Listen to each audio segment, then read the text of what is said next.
आगे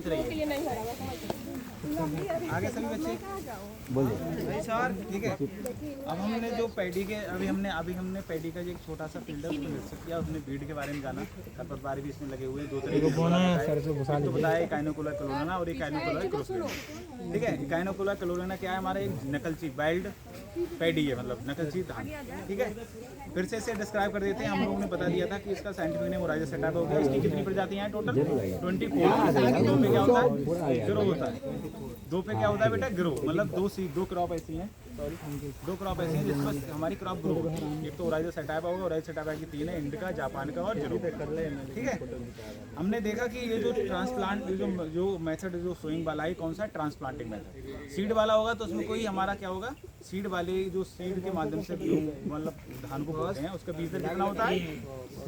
80 से लगभग 100 kg का। लेकिन उसमें देखा होगा आपने, बीड्स बहुत ग्रो होते हैं।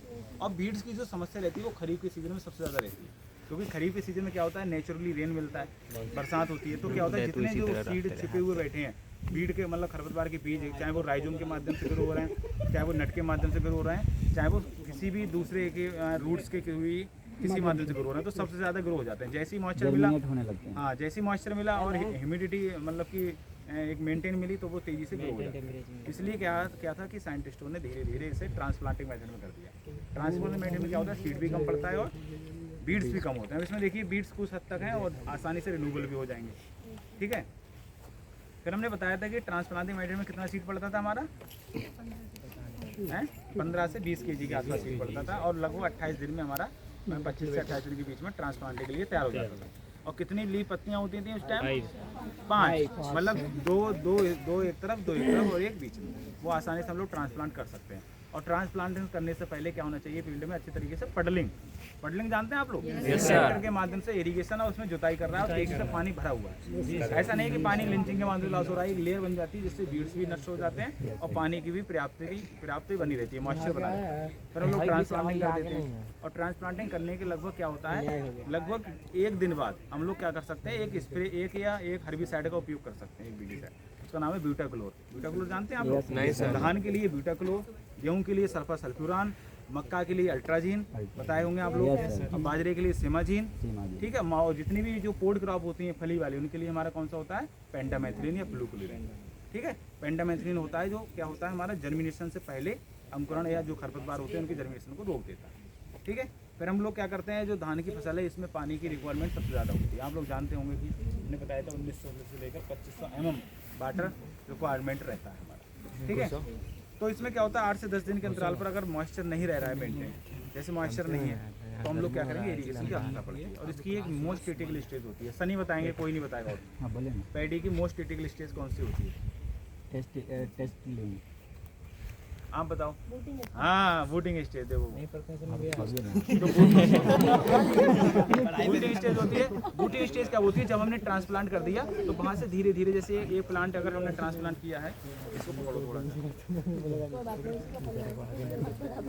आपने क्या हुआ, ये 3 पत्तियाँ रोप दें तो क्या होगा, नीचे धीरे धीरे टिलरिंग होगी। और एक मैंने बताया था, ये कौन सा क्रॉप है जो नॉन टिलर है? नॉन टिलर जो कल्ले नहीं फोड़ती है, कौन सी क्रॉप है? मेज।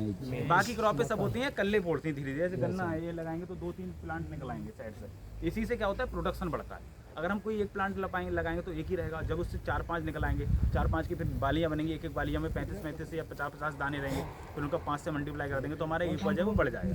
तो आपने देखा कि जब बूटिंग स्टेज होती है तो मोस्ट क्रिटिकल स्टेज होती है। उसके बाद क्या है, ये फ्लावरिंग स्टेज आ रही है। प्री फ्लावरिंग से पहले हम लोग हल्की इरिगेशन दे देते हैं, जिससे क्या हो, हाँ इसमें अभी फ्लावरिंग स्टेज है। अगर 10 दाने में 1 में 2 में है तो कोई दवा यूज करके हिसाब से दाना नहीं ला सकते? नहीं, पहले अगर यूज कर सकते हैं। मतलब क्या होता है बेटा, कभी कभी जैसे गंदी बग की कीट लगता है, लेप्टोकोरिसा पेरिकोर्निस एक साइंटिफिक नेम है। तो क्या होता है, गंदी बग ने जैसे अब 4-5 प्लांट के जो हमारे हैं, अभी इसमें क्या है, फ्लोर मतलब कि फूल बना हुआ है, आप लोग खोल के देख सकते हैं।